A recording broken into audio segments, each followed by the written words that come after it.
I'm Franklin Lopez and I present Universal Partnership. Universal Partnership is a legal arrangement where people agree to share everything they own, but what they have now, what they will get in the future as a part of business personal relationship. They work together closely and any profits or losses from the asset are shared among them.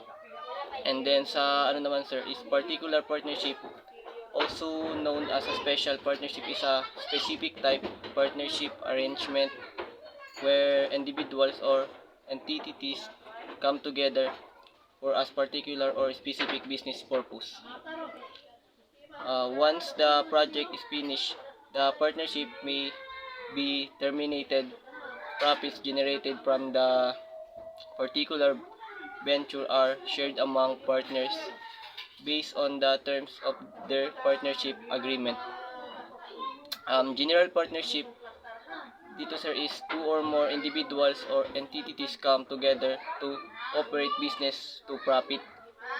One significant feature of general partnership is that each partner has unlimited personal liability for the partnership debts and obligations.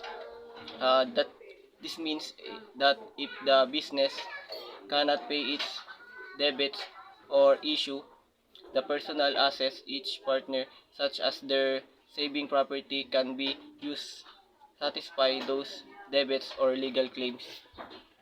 Limited partnership types of business structure the combines element both general partnership and corporation, providing way individual invest business while limiting their personal liability.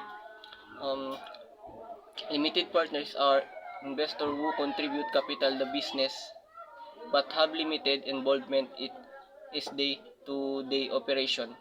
Their liability generally um, limited to amount of their investment. In other words, their personal assets are protected beyond what they invested. Sa universal partnership is a legal arrangement where people agree to share everything they own, but what they have now and what they will get in the future. As a part of business personal relationship, they want together closely and any profits losses from this asset are shared among them. Sa particular partnership, also known as a special partnership, is a specific type of partnership arrangement where individuals or entities come together for a particular or specific business purpose. Sa ano naman sir,